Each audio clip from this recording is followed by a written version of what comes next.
Not to be a salesperson, but I've pasted in the chat for the webinar a link to purchase the book for those who are interested in purchasing the book from the NAASR bookstore. You're welcome to do so, and certainly, in fact, encouraged to do so. So we will get this show underway, and I wish you a good afternoon from dark and stormy Belmont, Massachusetts. My name is Mark Mamagonian. I'm the Director of Academic Affairs at the National Association for Armenian Studies and Research, NAASR. And I want, first of all, to acknowledge and thank the co-sponsors of this program today, the Asociación Internacional des Études Arméniennes, AIEA, the Matanadaran Mesrob Mashtots Institute of Ancient Manuscripts in Yerevan, and the Society for Armenian Studies, SAS.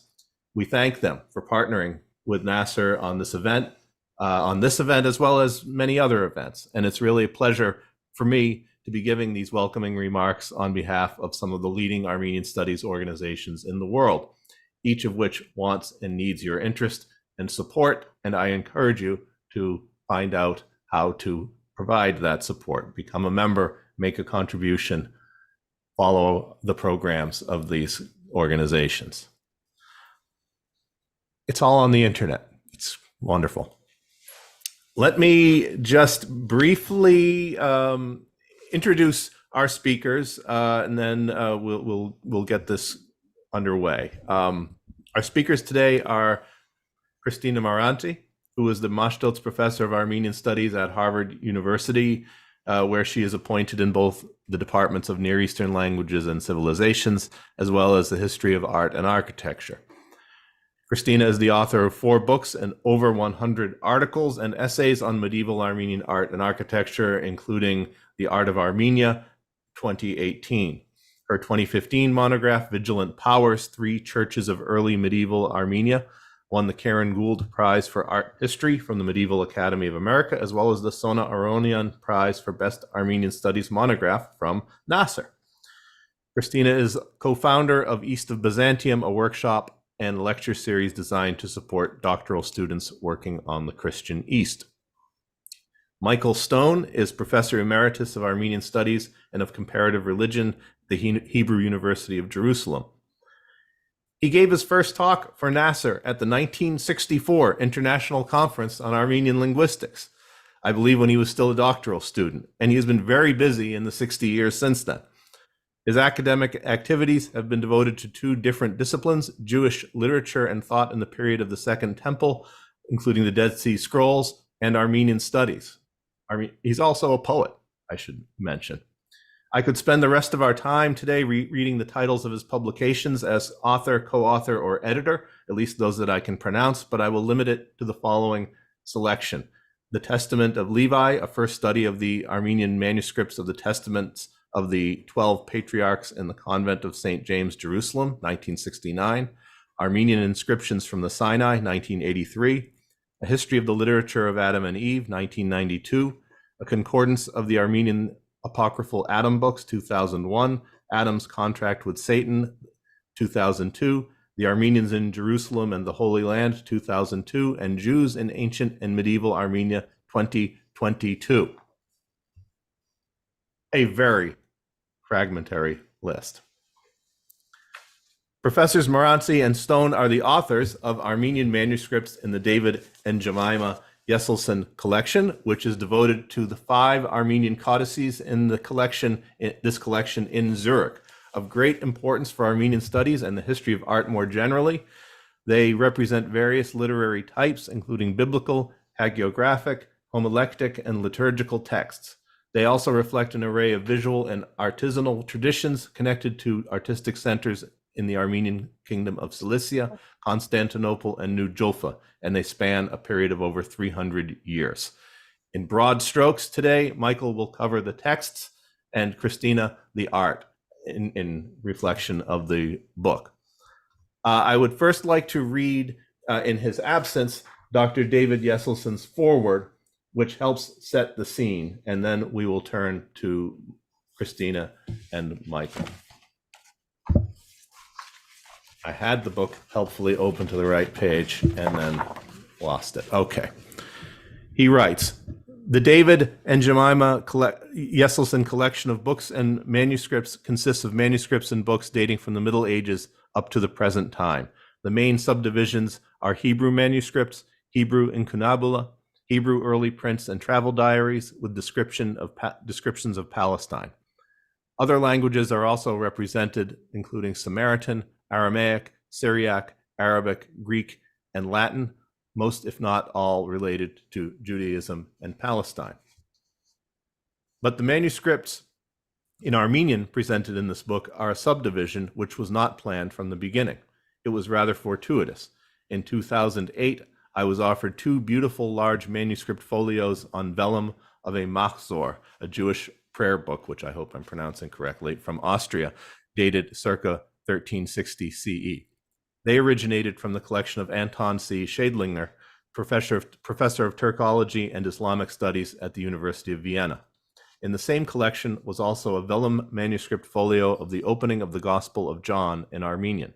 It looked beautiful and interesting, so I decided to purchase it. I then showed it to Michael Stone, professor. I've already introduced Michael Stone. He was quite enthusiastic about it and decided to publish it together with his wife Nira, herself a scholar of Byzantine and Armenian art, in the Revue des Études Arméniennes for 2011. After that, whenever I saw an Armenian manuscript for sale, I consulted Michael, and so the folio and 4 further codices came to be part of the David and Jemima Jeselsohn collection. When it was then decided to publish the 5 items in a dedicated book, we were fortunate to be able to enlist Christina Maranci, professor of Armenian art at Tufts and now at Harvard University. Michael contributed the research of the texts, while Christina did that of the miniatures. It was a pleasure to observe how harmonious, expedient, and fruitful their mutual work was. It was only during this work that JM34 turned out to be a miscellany by the 14th century Cilician painter Sarkis Pițac, produced in 1353. I am most grateful to Michael and Christina for their outstanding work, as are we all. So we will now turn to Christina and Michael, and 2 reminders to Zoom viewers. Again, the book can be purchased from the NAASR bookstore as well as other fine booksellers, I am sure. And you may use the Zoom Q&A function to submit your questions, and are encouraged to do so for the discussion portion of the program, but do please let them focus on the topic of today's presentation. Thank you, and I believe over to Christina. Unless it's over to Michael. Oh, no, it's Christina. It's over to Christina. Did you want to say something first, though, Michael? I did want to say that my thanks, I think thank of all Armenians, those devoted to Armenian scholarship, are to be extended to David Jeselsohn, who he's not just a collector.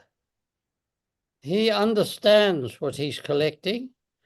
He wants it to be published. He wants it to integrate into the stream of scholarship, not to be something private that he keeps downstairs and enjoys for himself. I've got it.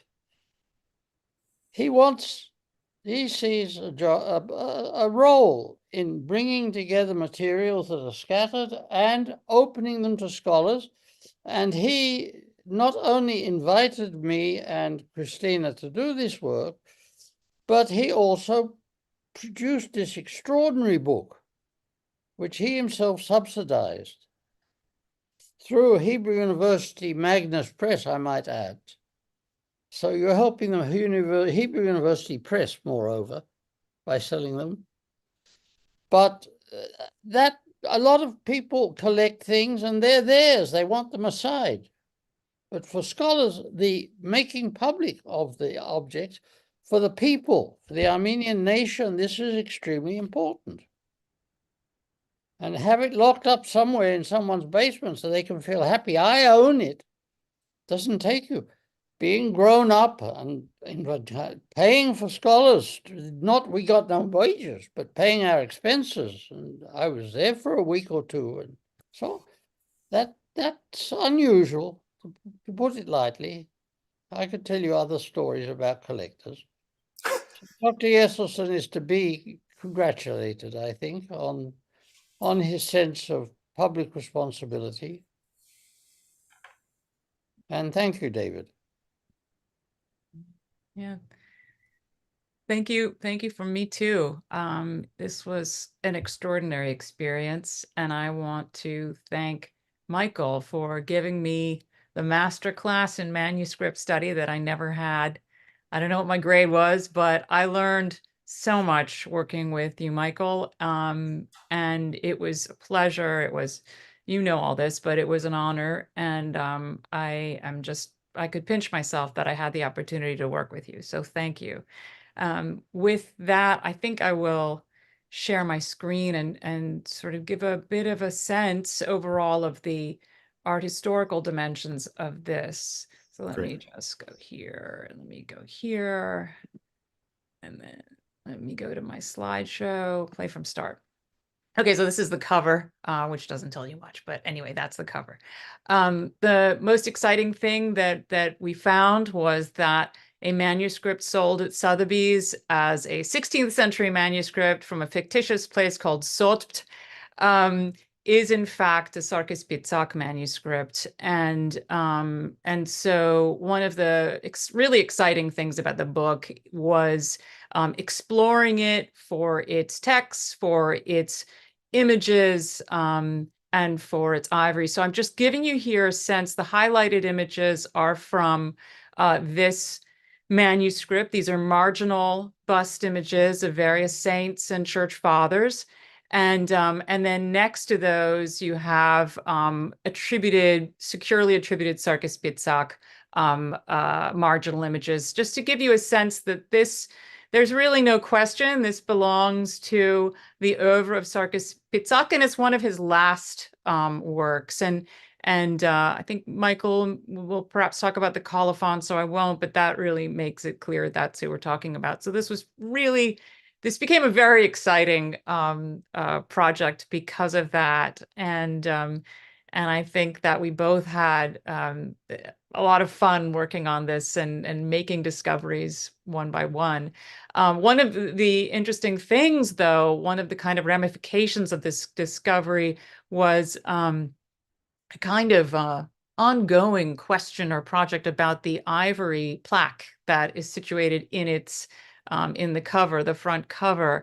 As you probably know, it's a rare thing in Armenian art to see ivory, particularly in the medieval period. And so the first question was, to what culture does this belong? Is it, for example, like in the case of the Echmiadzin Gospels, is this an ivory plaque that's actually Byzantine? And so that was one of the questions that I had, and I should say up front that I wasn't able to see this manuscript in person. So unlike Michael, so I was really working with photographs and doing the best I could from a surely two-dimensional point of view. Not that I'm an ivory expert, but talking to Byzantinist Tony Cutler, who's an expert on ivories, and looking and making comparisons, it really seemed like this was not a Byzantine ivory. That was really not a direction for a variety of reasons that we would go in. But what then did emerge is actually really interesting, and I think lucky iconographical peculiarities that happen in 14th century Armenian manuscript art that made clear connections with our ivory. And I'm showing you here one of these I should say this is a transfiguration scene, and showing three, Christ with Moses and Elijah, and then this kind of like cupboard below with the kind of kneeling apostles. And this kind of bifurcation of the composition is very rare, as other things, but it shows up in 14th century Armenian art. And here's another example too. And I think I won't go into detail, but I think you can see immediately the parallels, the resemblances between these two. So it leaves us with this really interesting question. Are we dealing with here a 14th century Armenian ivory? And this really needs much more work. It's a tantalizing possibility, though, that was put forward by this manuscript, which is already exciting because it's a Sarkis Pitzak manuscript. So here we can say that this potentially has big implications for Armenian art. When we think of it, we think of Echmiadzin Gospels. Well, that's a Byzantine set of Byzantine ivories. Then later we have the croziers and the various liturgical objects that are ivory in the early modern period. But really for the medieval period, this would be an extraordinary thing to have a carved Armenian ivory. So moving from that amazing object, that's amazing manuscript, we have 4 more manuscripts to consider, 4 more objects to consider. I won't go into them in detail. The Mashtots, which you see here, or ritual book, is beautiful in part because of its cover, but also I wanted to show you just some of the decoration inside. This is the canon of baptism. One of the fun things about being an art historian and simply doing that work in a team as I was in was really just getting a chance to describe. And so what do I call those weird triangular things? What shall I call them? And it was very enjoyable. This was during the pandemic, mind you, to become absorbed in fairly abstract designs of the kind you see in headpieces like this one, or here where you have the wonderful hushka parik in this canon for a wedding. So it was a pleasure. It was a great pleasure to go page by page, image by image, knowing that my job in some cases was really to document in words what I was seeing. It was a great pleasure and privilege to be able to do that. And then moving on, I won't, this is the folio that Michael and Nira had already published in the review, but I'm just showing it to you here to give you a sense of its just sheer gorgeousness, its intricate, fine painting and its illumination. That work was largely done. And then, sorry, I'm moving really fast. I'm going to slow down a little bit. There were 2 manuscripts from the 17th century that were very fully illustrated, 2 gospel books. And the first one was from New Julfa. You can see here the beautiful tooling on the leather cover. But then within the manuscript, as is typical with Armenian gospel books, was a whole series of prefatory images. So we have from the Annunciation to the Adoration of the Magi. These are bifolios.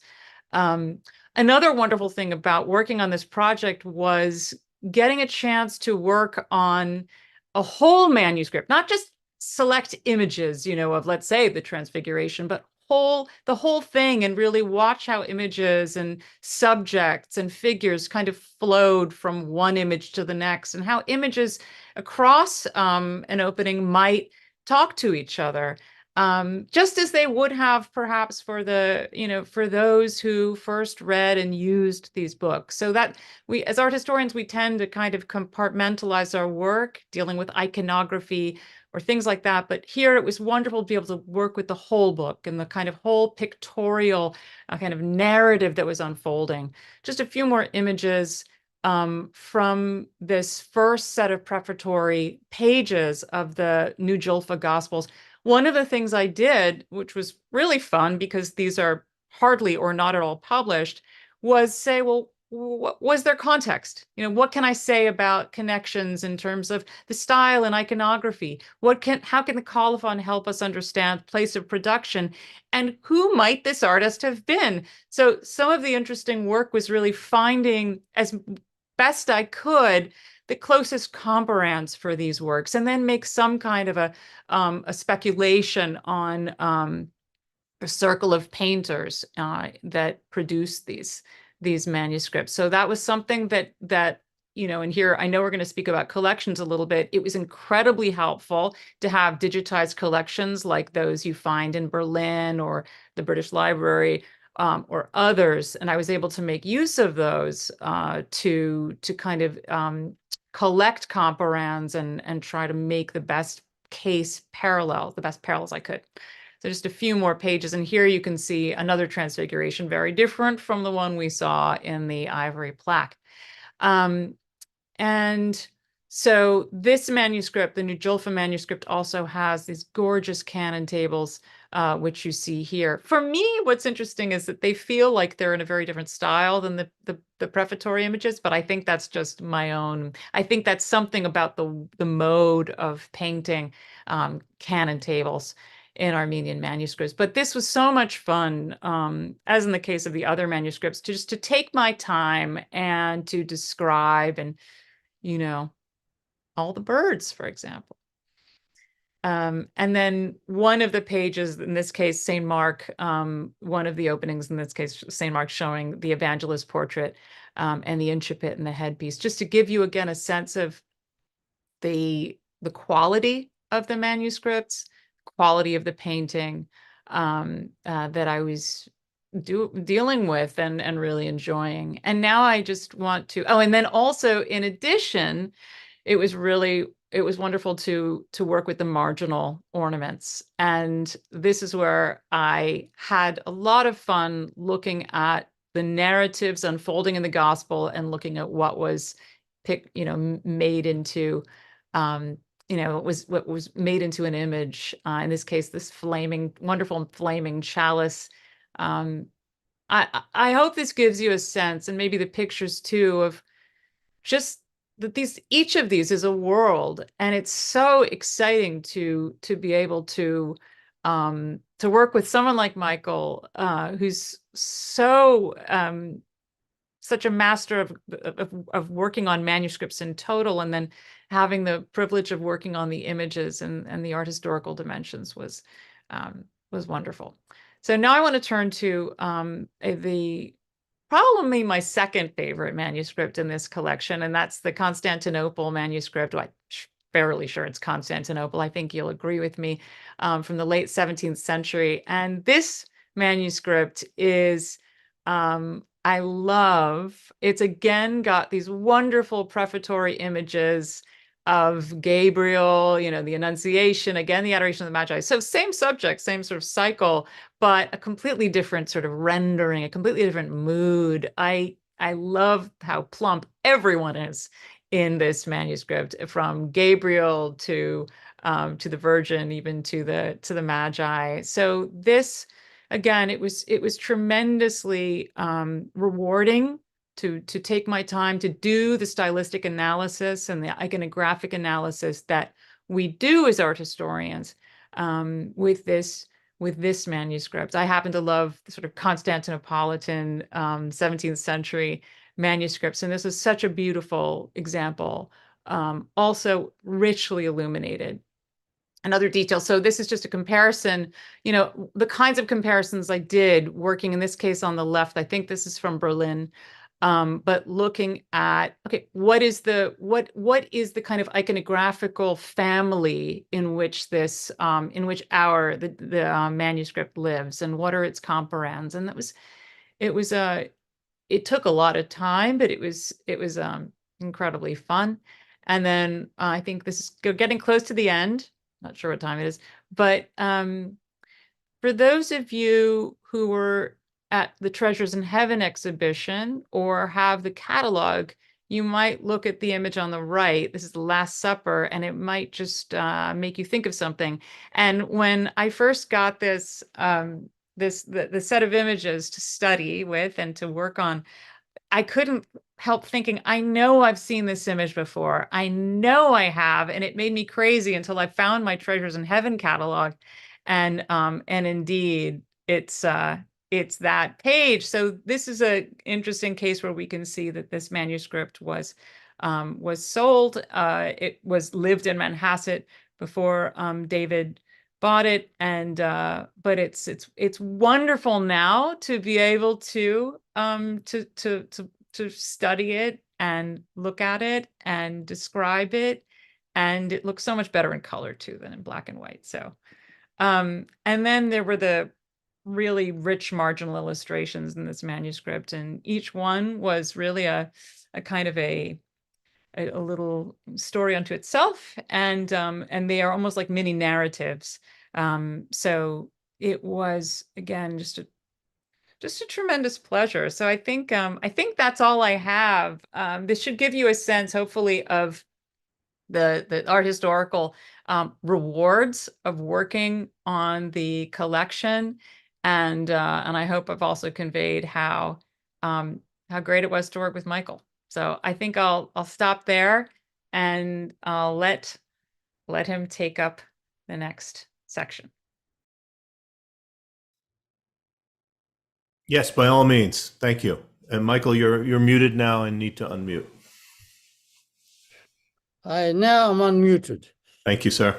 Very dangerous to unmute me. We'll risk it. Thank you, Christina, for all your kind words. I will tell the story I told Mark just before. When Christina agreed to take this on, I sent her the sets of pictures that David Jeselsohn had made available to me. I got a return mail saying, oh, that 16th century manuscript is actually Sarkis Pidzak. Now, this is not a known Pidzak manuscript. It was an unknown Pidzak manuscript. But she picked it just like that. And of course, she was right. And of course, she's a distinguished professor of Armenian studies. And that all holds together. And she's also a charmer. We can ask Robert about that. But she's a charmer. Now, I don't even want to talk about the contents very much. The Gospels are Gospels. You know what the Gospels are. I hope you know. If you don't, go to church. The Mashtots. Well, you know Mashtots, but it's the other name for St. Mesrop. Mashtots. But the Mashtots is the book that's called a Mashtots was named after a Catholicus Mashtots in the 7th century, I think he was, who put together in a book the services of the worship services that a priest needs to run his congregation. A burial service, a baptism, a consecration of a church. All of those services go into the Mashtots. And indeed, there's a generational Mashtots. There's a father Mashtots, which is the one that has the ceremony for crowning an Armenian king in it. And there's a mother Mashtots, which has the Catholicus and the bishops. And there's an ordinary Mashtots, which the priest has. The Mashtots that we have here was copied in Jerusalem, which number, I don't forget what number it is. It's quite interesting. It was copied in Jerusalem by a bishop from Mush, Mushetsi. What was his name? I don't remember anything more than 10 minutes these days. Yeah, it was, I didn't write it down. I wrote down. But what's very interesting about it, this bishop is known as a copyist and a scribe and an illustrator of manuscripts. There were bishops and priests who copied manuscripts because they weren't printing house people. They weren't. This was one of the things that monks, celibate monks, did, was to produce. And I thought that this bishop, who's of all the silly things, I didn't write his name down, had copied the whole manuscript. But then I started to look through the manuscript, and I've done some work on Armenian writing. And you know, a manuscript is sort of made up of folders of texts. Have you ever had an old bound book come to pieces and you get these folders of 6 or 7 sheets folded over and sewn down the back, and then they were sewn to cloth or tied together and bound into a book? So like old high school notebooks when I was at school were like that. They were stapled, they weren't sewn, but that's how manuscripts are made up. They're made up of sets of 6, 5, or Armenians very often 5 or 6 double sheets that get folded up, and they make 12 pages. Or 12 leaves, 24 pages, I mean, depending. Printers, by the way, work the same way, but I don't want to go into that. We haven't got time. I'm very interested in manuscripts as objects. You might have picked that up by now. Anyway, I suddenly noticed that there are 2 hands. The one person at the end of the last page of one, we call those collections gatherings or choirs or fascicles. They have 3 names, depending who's writing. I don't know. Anyway, if we say gatherings, it's more transparent. The last page of the gathering had the same hand as the bishop had in his own colophon, in the own part that he wrote, saying, I, Bishop so-and-so, wrote this. But the next one wasn't the same writing. But he said, I wrote the manuscript. We've got a dishonest bishop telling lies? You've never heard of a priest tell a lie, have you? God forbid. Anyway, Then it turns out there's another colophon in there, and this is by Bishop Astradzadur. And Bishop Astradzadur was a student of the Mashtots bishop, whose name I've forgotten. And Astradzadur had written it. And then there's a third person, a Nicholas, who was a student who the bishop hoped would be soon ordained as a priest. And that's in the colophon too. And he wrote part of it. So you learn that they would be able to foresee where a text would finish and break and farm out the work to several scribes at the same time. One scribe would write another scribe would write another. They'd have it worked out where they'd come together, that the text would carry on. And of course, they would also leave blanks for colored letters, for marginal illustrations. Blank pages were sometimes left for whole page miniatures. Very often that initial set in Gospels are a separate booklet of their own. But that's just one of the sorts of things you can learn from the physicality of a manuscript. It's important to me to remember, the other texts, the one that's important for texts, and I've only got 3 or 4 more minutes to talk about it, is the Pidzak one. That is the 2 Gospels and the Mashtots and the opening page of Gospel John. Textually, big deal. Another copy. You know, like half of all manuscripts are Gospels. So you've got another 2 copies. The world's not going to turn the world over. To get 400, you saw how thick that manuscript is? It's over 400 leaves. It's 800 handwritten pages, written by Sarkis himself. Sarkis did not have helpers. He copied the whole manuscript himself.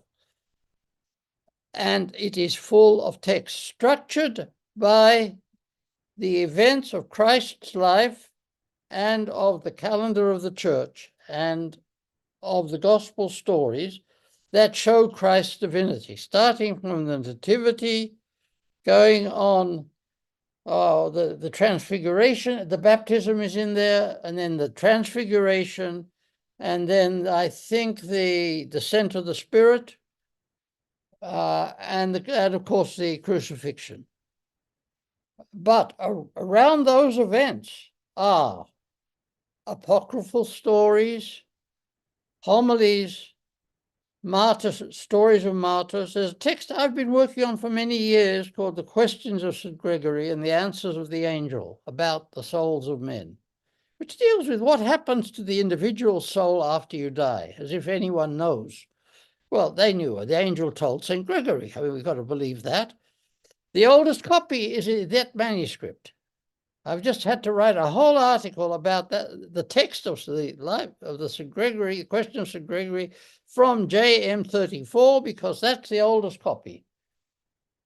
So, yes, I hope I've given you a sense of what and Christina is absolutely right, that the privilege of working on a total manuscript, for example, what I told you, that it's structured by the revelatory event, the events of Christ's life that showed his divinity, you don't see that structure if you're just looking for texts. You don't see it if you're just looking for pictures of the Transfiguration or pictures of Oriental hats or of Husha Parik. You can only see it when you've got a whole manuscript. And thank you, David Jeselsohn, who I hope is listening, for giving me the privilege of working on your manuscripts. And thank you, Christina, for being such a wonderful colleague. And Mark, thank NAASR. It was not just that I first lectured for NAASR, it was my first academic lecture. It was down in Harvard Square, and I had German measles at the time. I came down all spotted. So that was my first academic lecture. And Charles Dowsett then came to my house, and I had the end of a bottle of whiskey. I was a poor student, and someone had brought me wine. Charles Dowsett drank the whole half bottle of whiskey.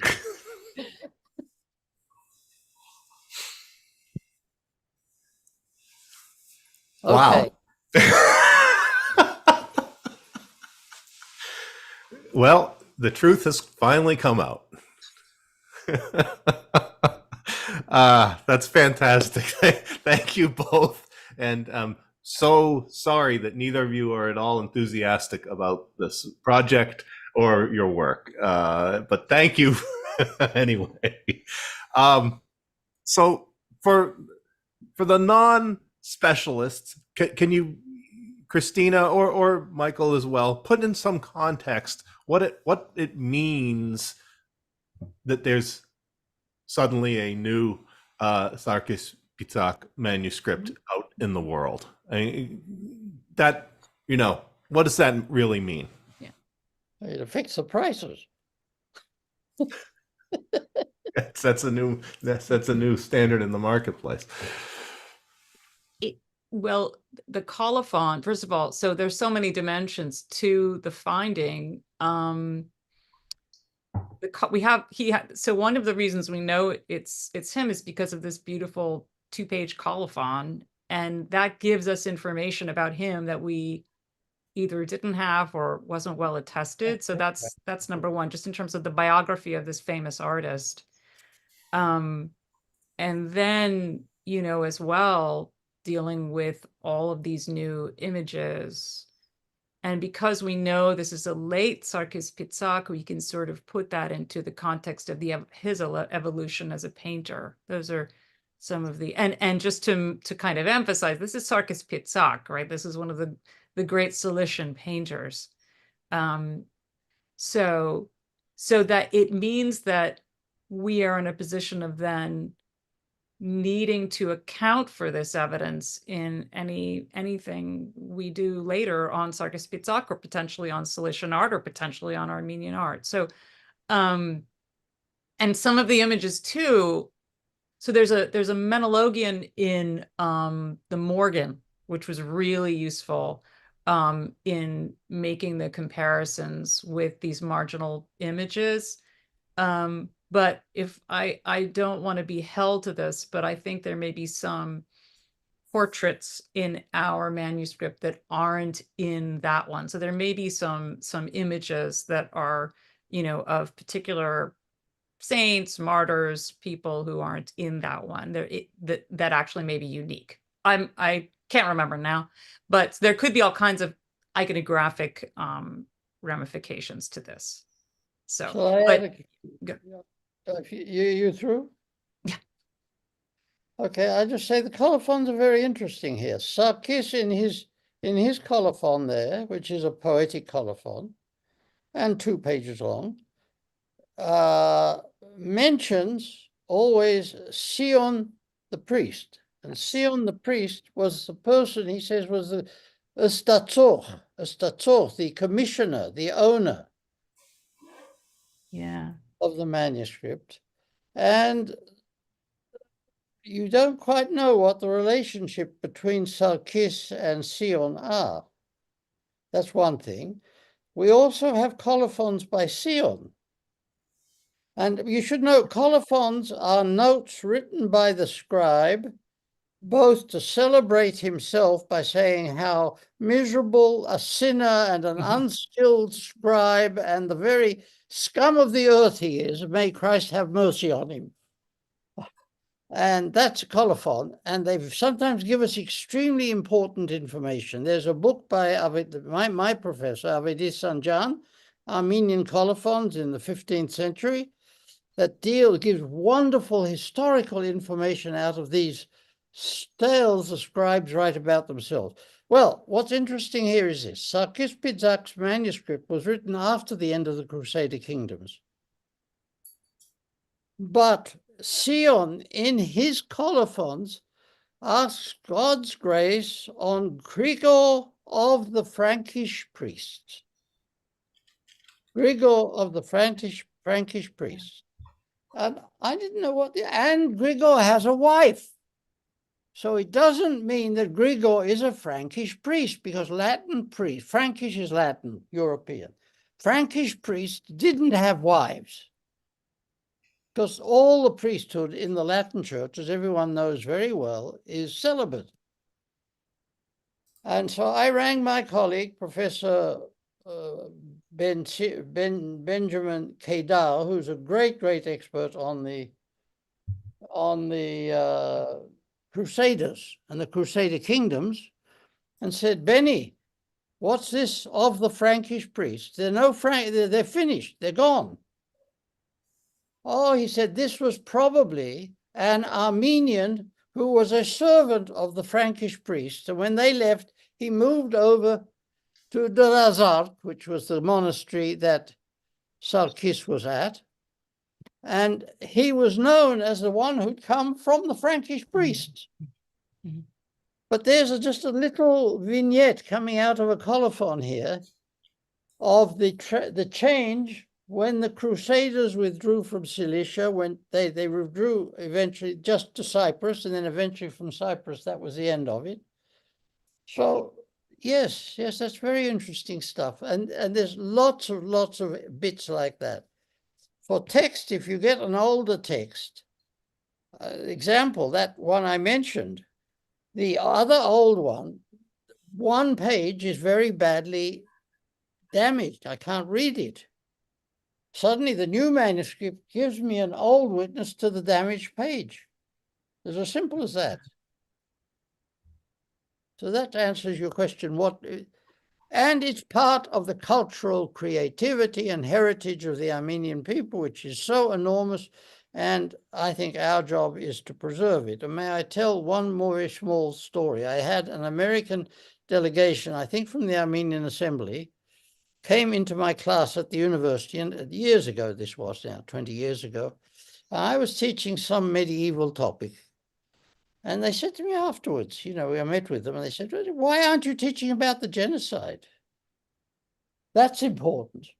I said to them, I'm teaching the culture that the genocide tried to erase. What you do when you study medieval Armenian culture is you're studying the culture that the Armenian people created, and that those who would kill the Armenians want to destroy. Mm-hmm. And that also is a duty we have. Thank you. And so just to be totally clear, previously unknown Sarkis-Pițac manuscripts don't just pop up every day, correct? No, only on Mondays and Wednesdays. Yeah, and presumably Sotheby's did not identify it as such. No. Sotheby's, that's also a story. Idiots. Christina hinted at it.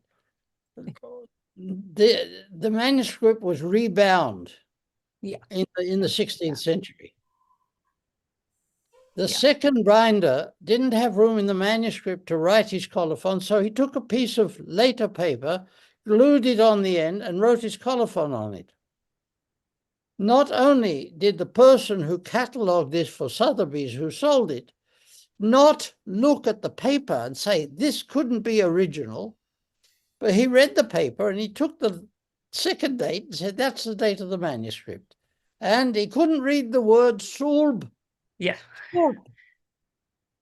Anyone who knows Armenian knows that word. It's saint, holy. So every church is called sulb something.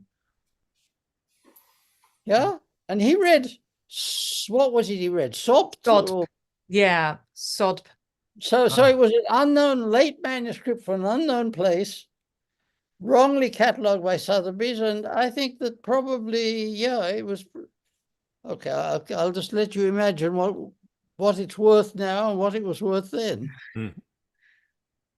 And do we know, another question from online asks anything about the history of this manuscript prior to its misidentification and sale by Sotheby's?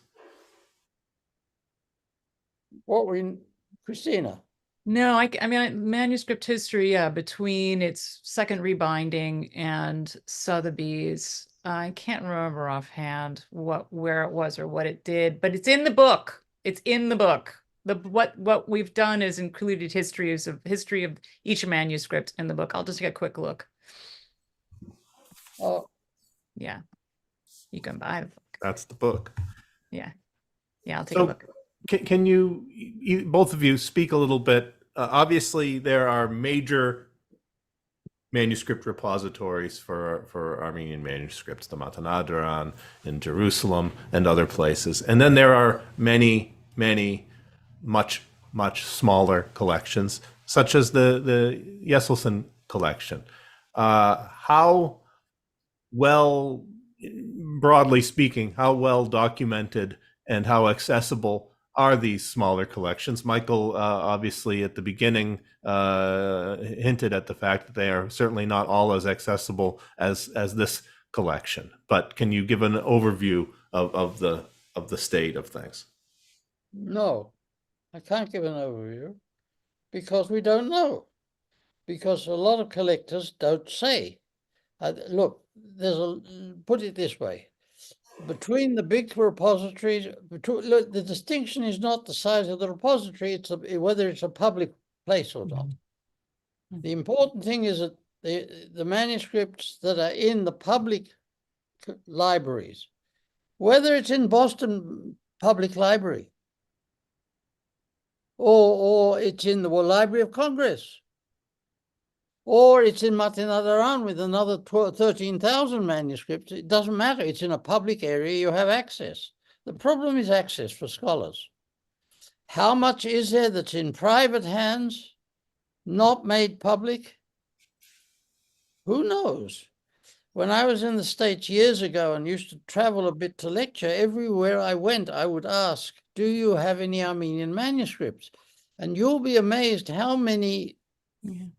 I was in Northwestern University. Yeah. And you wouldn't expect Northwestern University to have Armenian manuscripts. I asked, yes, there was a beautiful Psalter there. I actually catalogued it. And I managed to trace it back to a collection that was a Roman Catholic collection from Istanbul, from Polis, from Constantinople, from the genocide period. In Northwestern University. And I published it because I thought no one would ever see it otherwise. There's some pages in Duke University in the library. If you were just to go around the public libraries of the United States, you would probably find tens of manuscripts. I'm not talking about manuscripts that belong to families in Western Armenia particularly, who then fled and carried the manuscripts with them to the United States. There's a lot of those. And there are Armenians who are collectors, and there are non-Armenians who are collectors.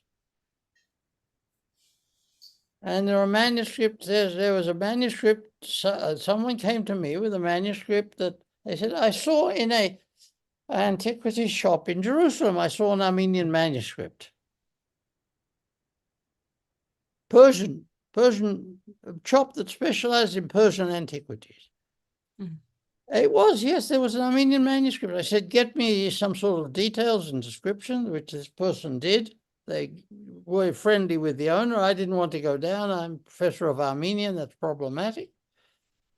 It was an unknown manuscript from Julfa, from New Julfa. Someone had stolen it from the Aminapurgich monastery. Sold it through some intermediaries, and it was on sale downtown in Jerusalem. I informed the Patriarchate. They eventually didn't buy it. I don't know what happened to it in the end, but yes, there's all sorts of stuff goes on. All sorts of stuff. And all I can say is that Jeselsohn's conduct is exemplary. He's a collector. He buys them. He cares for them very well. He has wonderful conditions in his house. And he invites scholars to study them, and he supports series of publications of catalogues of his own collections. And if most collectors would do that, our knowledge would be enormously enriched, because there's a lot of stuff around. And if I could just follow up and say, and that attitude is also reflected in the catalog, the book that we've made, because it is so heavily illustrated. So you really have a sense of the manuscripts, and that's generally not the case with catalogs. So this is a great book because you really, have so much to work with. If you want to really study the images or study the binding, you can do that because the quality and the number of images is so good. That's Yeah. because of Dr. Jeselsohn's support. Yeah, exactly. Another question from online concerning the plump figures depicted in the second manuscript. Is it atypical for Armenian or non-Armenian manuscripts to feature such well-fed figures? Could this reflect a specific social class or socio-political commentary? Are there any studies inferring social history from such art? Or is it just a quirk of that manuscript? Of that painter. That's about as plump as I've seen. I will say for the Constantinopolitan manuscripts of the 17th century, there is a tendency to plump out the figures. But this one, these, and I should say this is a small manuscript, but care has been taken to, yeah, really make them plumper than usual. So why might this be is an interesting question. It might be the obviously it's the particular style of the artist. And I haven't, in that case, I haven't found really good comparands for that kind of level of plumpness, but it does seem to be an extreme of a kind of already present, less plump, but still plump figuration from Constantinople.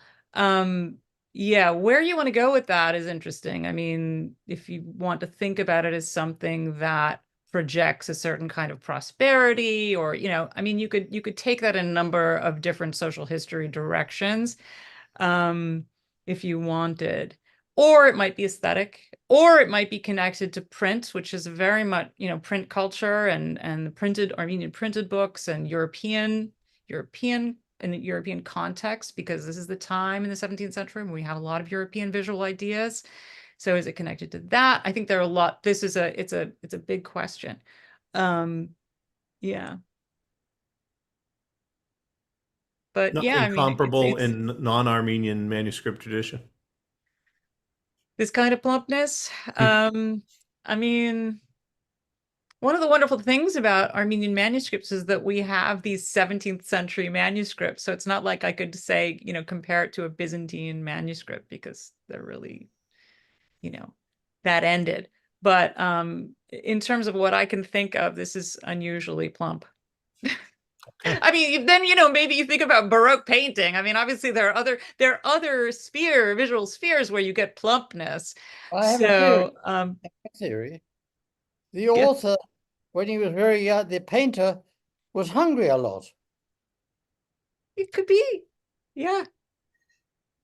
The He scene, came from a deprived background, and so he therefore, wanted to, yeah, the land of milk and honey, as it were. there are Middle Eastern aesthetics in which being very plump is part of beauty. And it may be talking to an aesthetic sense that's not quite the same as a Western one. Right. It could be, absolutely, I have a question here from online for Christina, but it could also include Michael. For sure. You have a unique opportunity to shape the academic discourse surrounding Armenian culture and heritage. How do you envision incorporating the content of the Jeselsohn collection into your teaching curriculum and research? How do you see the collection contributing to broader scholarly dialogues and advancing knowledge within the field of Armenian studies, both at Harvard and around the world? Well, I mean, I think that number one, it's a great opportunity. This book and the project is a great opportunity to talk to students about just what we've been talking about, and that is the real need for scholarly access. When we think about what scholars do, that is produce knowledge, we can only do it if that knowledge is made available, by private collectors, for example. So particularly at my university, where there are plenty of budding masters of the universe, it's good for them to know that should they buy something rare and expensive, that it might be a good idea to make that available for those who study the material. So there's the issue of access that I think we've already talked about. I would teach that. I would also, quite frankly, talk about what this book was to me, which is the joy of scholarship, the joy of doing scholarship, making discoveries, doing that in this case with a wonderful learned colleague like Michael. This is there's nothing like it. And so I think, for example, maybe you know every Sarkis-Pitzak manuscript out there, but to find a new one, to know it's that, well, how do you know it's that? You can know it's that because you know what the colophon says, or you know what the style of the manuscript is. So I think it's a wonderful testament. This book and the manuscripts are a wonderful testament to, to what it means to have an education, quite frankly, so there's that. And I think, my feeling about Armenian studies and Armenian art is I feel this field is so rich and it's fairly young. There's so much to learn, so much out there that that I don't like to be put in a position where I have to make an argument for it. I think in a way this field speaks for itself, and the scholars that I know and the scholarship that I see out there is important. And I think more and more, I would say, in light of the quote unquote global turn, Armenian studies and Armenian art, Armenian medieval culture is being recognized. And so this is an answer to the second part of the question about sort of the broader community. So, I think that this book and the collection clearly belong to, what can we say, world heritage, world culture. They're part of that. Maybe they're a fairly niche part of it, but they're still a part of it. And I think the issues that we've raised about collecting, about access, about heritage, about looting, and in the midst of that, the real joy of doing what it is that Michael and I do, which is we sit with our material and we do, we study it, that can't be lost in all this.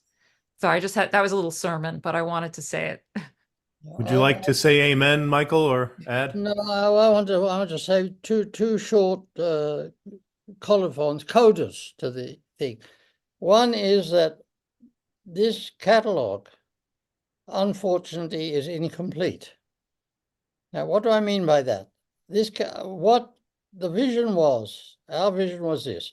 Most Armenian catalogs have been done, catalogs of manuscripts have been done either by art historians like the famous Cyropedia Necessian, or been done by great philologians. Say the first major catalog, the first modern catalog really, was done by Hagop Dashan, the Mechitrus from Vienna, in the first volume of the Vienna catalog. To have someone who's an art historian and someone who's a text person and add, there should have been two more things. To include text, manuscripts are not just what's written or painted in them, they are also objects that are themselves of interest. So I did, because I know it, the codicology. The codicology is the archaeology of the book. How is the book put together? Are there watermarks in that Russian one, the one with the silver cover that you like, number 22, is it? Yeah, I think so. Anyway, that silver cover is later than the manuscript, the Constantinople one.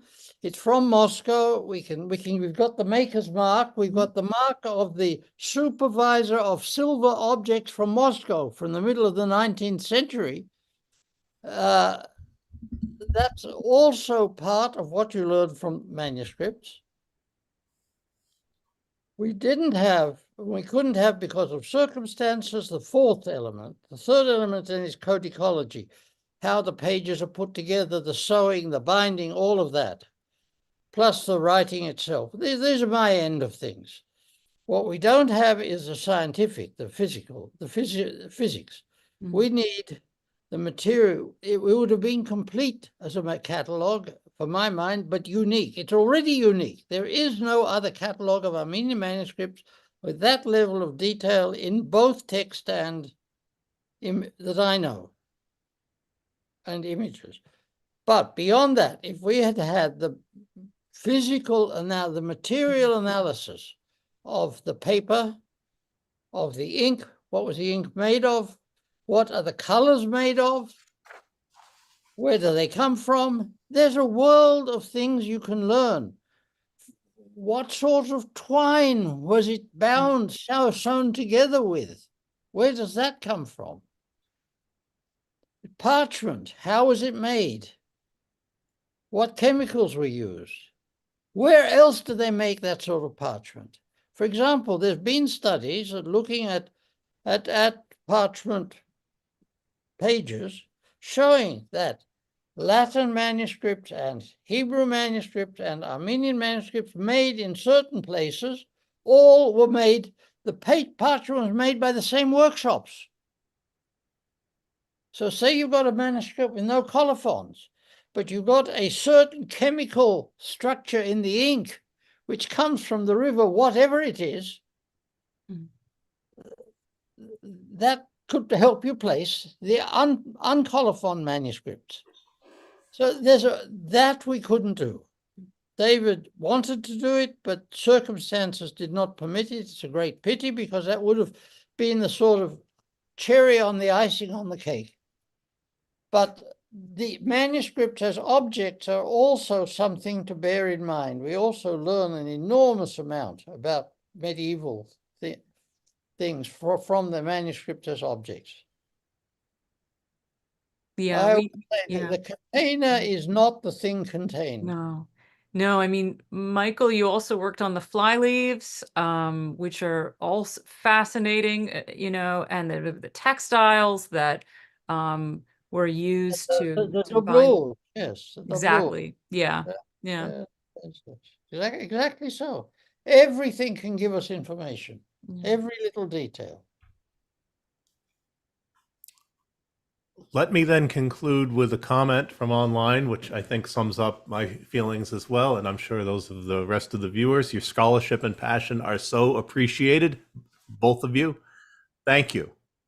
And I want to also thank again the AIEA and its president, Valentina Kautsaldari, in absentia, the Matanadaran and its director of international relations, Sona Baloyan, in absentia, and the SAS and its president, Christina Maranci, who is also one of the speakers today. But especially want to thank Dr. David Jeselsohn and Michael and Christina for creating the book and for presenting it today. And to all of you who were able to join us, thank you so much for your time and your interest. And we hope to see you again soon. Right? Cheers.